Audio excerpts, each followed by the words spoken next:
Guys, Kenny Santucci back with the FitAID show, and I got my main man to my right over here, Aaron Hines, the brainchild behind FitAID. And we got a very special guest here, Bedros from Fit Body Bootcamp. But he's got a lot more going on, and he's going to tell us a little bit about it. Go ahead. Yeah, hey, so I coach and consult the fitness industry, and I just happen to be lucky enough to be the biggest guy that markets for the fitness space. So whether I think out of everyone we talked to, I'm sorry to cut you short. Yeah, you have the most important thing to talk about on the show, because there's so many people who are in this world, and everybody's concerned about being an athlete, but there's this much space for athletes. And there's a lot of gym owners out there, and there's a lot of coaches in this space. How to make money in the space. Yeah. You know, it's one thing to be passionate and a good coach. Yeah. Right. You know, it's funny you say that, because whenever I get CrossFit owners, box owners who want to work with me on a coaching basis so I can help them, scale their business, I ask them, well, who's a decision maker? They go, well, I got 3 business partners and 4 other guys who loan me money, right? You don't normally see that. So if you're splitting the money 5 different ways between all these partners and everyone's got a side job, how's anyone going to make any money and really make a big impact, right?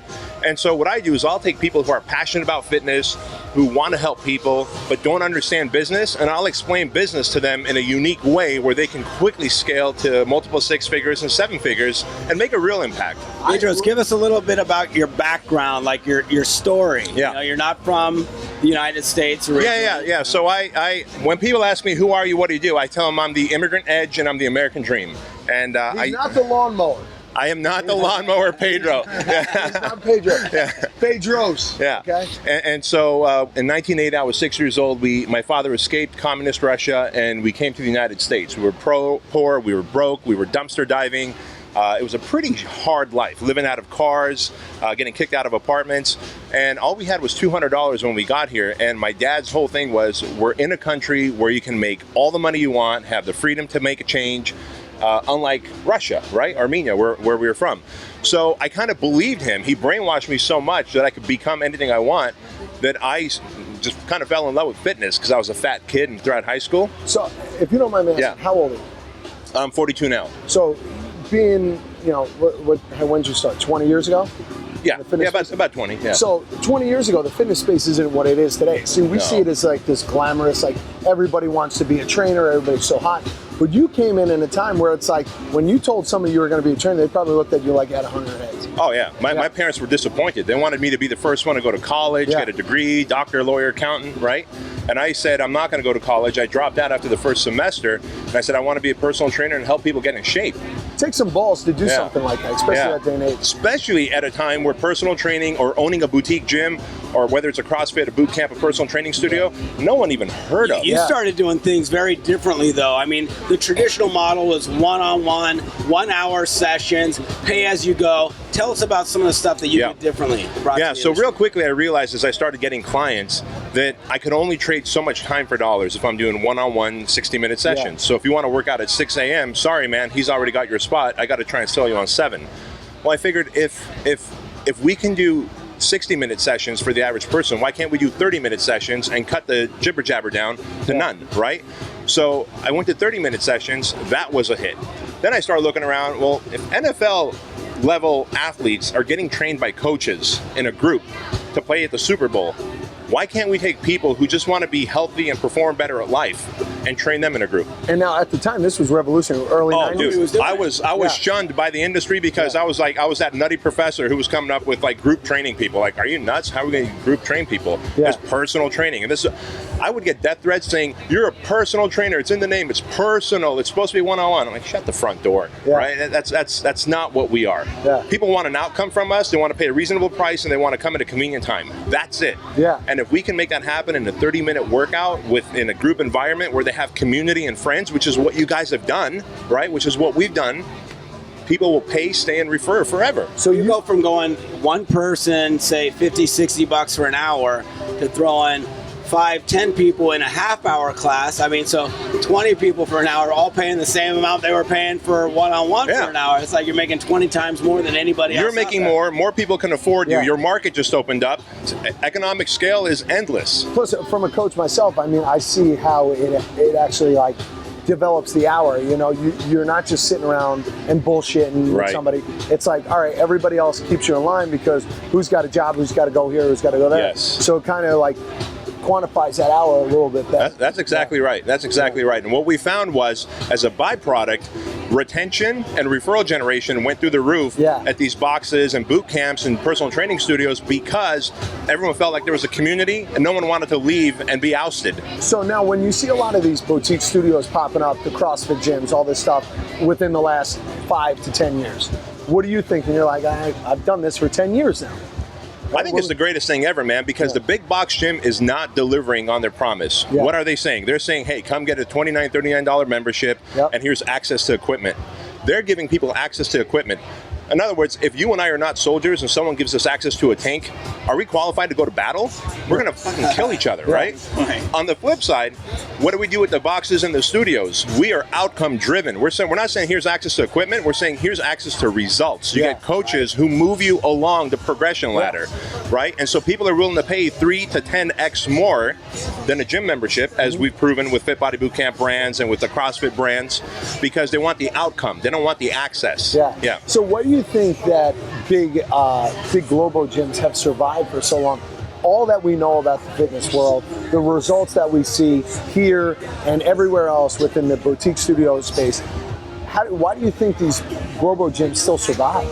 They survive because of the ignorance of the major society, but that's slowly shifting too, because the more box owners, boot camp owners, studios, boutique studios open up, the more educated the population gets, and they realize having that membership key tag on your keychain, that's useless. Doesn't mean shit. You're not going to wear a two-piece bikini, or you're not going to take that shirt off at the beach because of that key tag. You need to put the work in and get the results. And now they're, for the first time ever, actually in the last 24 months, big box gym opening rates have slowed down. Really? Yeah. First time ever in history. Bedros, I mean, you've got a lot of successful businesses now. We heard the history of really, opening up this market of group style training, shorter, get rid of all the BS and really focus on it, half hour from an hour. What happened? You had one gym, or you had? So believe it or not, the evolution. So as a fat kid, the only reason I actually started working out was the senior year of high school, was so I can get in shape, so I can ask this girl Nakaya out to the prom, right? I have a very similar story. I was a fat kid too. Were you really? I couldn't get. It's hard to tell looking at you now. Seriously. I know. Yeah. Are you serious, or are you kidding me right now? All right. Yeah. All right. Well, I really was. Pictures later. Like, you put a pizza here and it's gone. Like, that's how fat I am. Oh, I'm a slob. Yeah. So I'm an Italian kid from New Jersey. I love that. All right. So here's what happened. I never made it to prom. I never asked out Nakaya. I just didn't have the confidence to do it. That'll scar you, man. Yeah, well, it has, right? It's given me this unholy determination to succeed in every other part of life, because I failed there. But I got in great shape during that summer, right? But I never asked her out. So anyway, I fell in love with working out. I wanted to help other people. One of my clients took mercy on me, because I was like, hey, man, I'm a bouncer at night, I'm a fry cook at Disneyland, and I'm a personal trainer. He's like, you're nuts. Why don't you do this full time? I go, I can't get enough clients. I had the passion, but I didn't understand the marketing and the sales and the scaling of a business. So my client started to coach me in business. He was a real well-to-do entrepreneur. He coached me. He loaned me $40,000 the first time around. I paid him back, 8% interest. Opened up my first studio, and after that, opened up 4 more. And where was the first studio? San Diego. San Marcos, California. Yeah, North County. Okay. So I had 5 personal training studios in San Diego, staff of 65. Right? Wow. And we were just rocking and rolling. So I'll say this, because I had owned my own gym. I just sold it off. I manage a gym in Manhattan now. And my thing is, I'm not a business guy. I'm more of driven. I love the fitness world. I have that same passion, because my biggest fear in life, and my fear for everybody else, is getting fat. Sure. So I want to keep everybody slim. I know what it feels like to be that fat kid, always fixing your shirt and stuff. Yeah. So how do you manage running 65 people, running 5 gyms? I mean, that's the problem I feel like that happens in this space all the time, is people don't know how to manage the business aspect of it. So. Well, here's how it is. Thank God Jim didn't, his name was Jim Franco, my client. If he had loaned me, let's say $200,000 and, hey kid, go open up 5, I would have driven him right off a cliff, right? That's the equivalent of, if we just take an average guy who doesn't do CrossFit like me, right? Because I just go work out in a regular gym, and then I do our boot camps, high intensity workouts. But you put me out there on the CrossFit stage and tell me to deadlift something or squat, whatever the fuck it is that they do, I'll tear my kneecaps, I'll tear my shoulders right off, right? So just like that, you open up one gym at a time. So you scale your first 50 clients, it's hard to manage. You get to 50, all of a sudden you have the rhythm down. You get to 100. You're forced into systematizing things. You have no Without systems, choice. You can't do it. You can't just work that many more hours. And that's what always limits people. They go, hey man, so they get hung up on how am I going to have 5 gyms and 65 employees and make all this money and manage it? I'm like, go with one first. One gym, 2 employees, make your first 100,000. Enjoy it, and then the systems will fall into place. And if they don't, that's what I'm here for. So 3 rules of thumb that you would give somebody who's looking to open up a gym or somebody who already owns a gym. What are the 3 most important things that you think we need to do? Oh, that's a really good question. Number 1 is go narrow and deep. And what I mean by that is do one thing and do it better than anybody else. Like our brand, Fit Body Bootcamp, we do 30-minute fat loss workouts that are fun and challenge your body every time. That's it. We do fat loss, not performance. We don't do one-on-one. We don't do any kind of injury prevention, any of that. If you are apparently healthy but have 20 plus pounds to lose, you come to Fit Body Bootcamp, we're going to change your life. We do one thing, we do it better than anybody else. And it's really about being a specialist these days and not a generalist. Think about your doctor. A general practitioner doctor makes about $110,000 a year. That's not bad until you think about the heart surgeon who's a specialist, right? $500,000 plus. Well, I think we see that in every aspect of life. Is we see, even coffee companies and the food industry. It's like, especially in New York, you see it all the time. It's like there's one place that only sells grilled cheese, and one place that only sells, this type of sandwich or that type of meal. And those places do so much better than everywhere else. Yeah, Starbucks is a specialist in what it does. And every time they try and introduce alcohol, because they try and run little test markets, it bombs because people don't want alcohol from Starbucks. They want more sugar and caffeine, right? So that's thing number 1 is become a specialist. Go narrow and deep on one thing. Thing number 2 is that you want to create a ongoing revenue stream. So I don't know why personal trainers and fitness people, they want to sell blocks of sessions at a time, as though when you get through your 10 sessions, you're going to magically transform your life. I believe that people need to spend at least 1 year with us as fitness professionals to really transform their life, get the habits, and then stick to it, right? So sell them on a 12-month program where they pay you month to month as you go. It's longevity for your business, it's predictable income for your business, and it's guaranteed results for them. One thing that I found is if you are passionate, like say, I believe, I think we all can agree, 12 months is that's a good period of time for someone to get results and then some. It's like you've got a couple months to kind of get in the rhythm, and then you start to see some results, and then you start to actually see the end result of holy shit, I'm losing this weight. You have a moral obligation as a coach, as a trainer, as a gym owner to sell them on that package. Because if you sell them on 3 months and they're not getting the results they're looking for, and you know it's going to take 12, then there's some inconsistency there, and it's going to shine through. It's going to be like, oh, I'm selling you on 3 months, but I know you need 12. That's not a good place to be. And I think the major issue that most gym owners or most personal trainers will run into is that they don't see the value, or the client doesn't see the value in why would I need 12 months? Everybody looks for these quick fixes.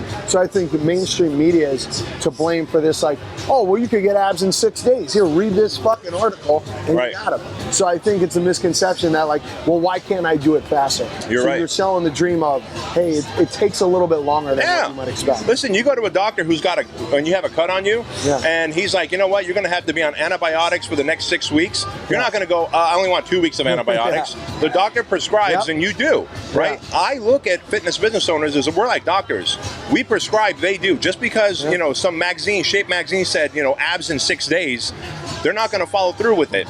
The reality is I might get you in shape in 2 months, but your habits and your belief system, your daily rituals, your eating habits, all that stuff takes a year to build. I don't know how overweight you were when you were younger, but for myself, I was significantly overweight.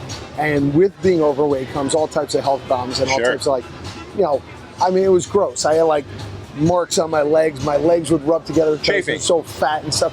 And it's like all that goes away when you start to lose weight. So it's like the health benefits outweigh everything else. It's just a matter of getting the psychological benefits. Absolutely. Confidence. It'll change your life, and I've seen it happen to so many people. A buddy of mine's here right now who goes to the gym, and I've seen him in the last 6 months. The way he thinks, the way he acts, the way he treats himself, the way he treats other people has completely evolved.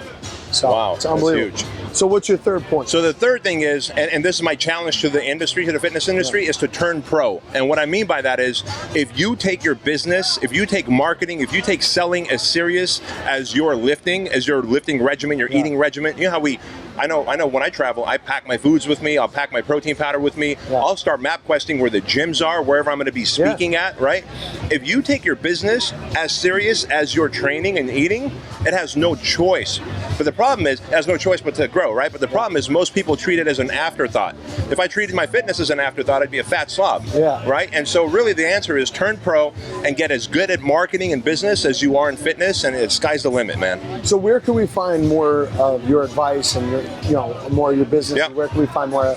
Easiest thing to do is just to Google my name, Bedros Keuilian, or go to bedroskeuilian.com, and you can find everything you need to find about me there. And FitBody newsletter is incredible. I mean, I got to get on this. Yeah, I'm on the newsletter. Just the advice that's given around marketing and it's very relationship driven. It's very driven from a consumer perspective, a customer perspective. I mean, so often, as professionals, we want to dictate our belief system on other people, and we're not meeting them where they currently are. So it can't be a kind of a wham bam type of relationship. You have to nurture. You have to date for a while sometimes, and he's the master of that. Yeah, that's awesome. And where are most of your gyms located? You have 400 gyms. Yeah, we have 400. So we're on 3 continents and 6 countries. Most of them in the United States. Yeah. And in the United States, most of them on the western coast, and now we're bleeding more into the eastern coast. I mean, we're in almost every state, but mainly on the west coast. Before we break, tell us about your mastermind, because you've created more millionaires out of personal trainers and boutique gym owners than anyone on the planet. Yeah. So I remember when people used to say, like, if you're in personal training, you're just passing through the industries to become a chiropractor, to become a physical therapist, and that would irritate me, man.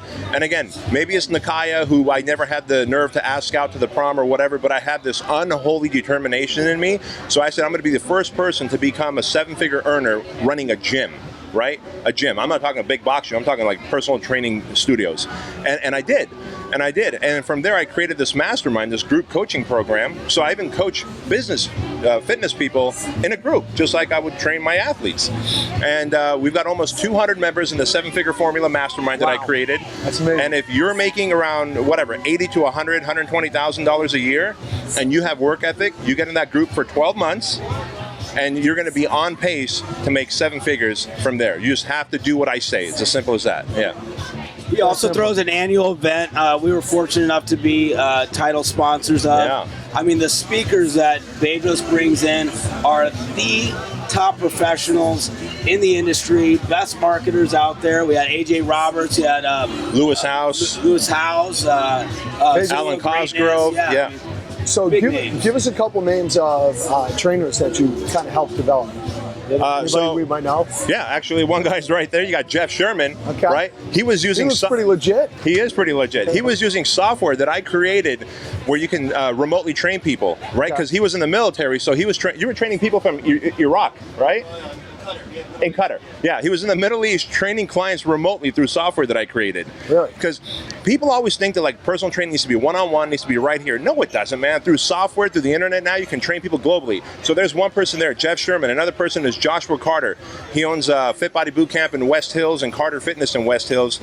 I remember sitting inside what was about maybe a 2,500 square foot facility, concrete and 4 walls. We were sitting on milk crates, and he goes, how do I turn this into a 7-figure monster? And I go, here's the game plan. And after 24 months of working together, he's a 7-figure owner. And the list goes on. It doesn't matter if you're in Canada or if you're in UK or in the United States. You follow the protocol and the outcome is produced. So what was that girl's name again from high school? Oh, Nakaya. Nakaya. Where do you think she is now? I am very curious. Smashing her feet together. I'm very curious. Smashing her feet with a hammer. Probably. Really? At least that's what I like to think. That's what I like to think. In all seriousness, if you're out there and you're a business owner or aspiring to be a gym owner, look this guy up. Do what he says. There's nobody better in the entire industry, and I've been in the industry for 25 years now. There's nobody better in the industry than Bedros. He's the man. He knows his shit. Best marketer out there. Good dude, and just great quality content always. So check him out, and you won't be disappointed. Bedros, thank you so much for joining us. Thank you, guys. Man. Really appreciate you guys. Thanks for the opportunity. And we'll be back later on with some other guests.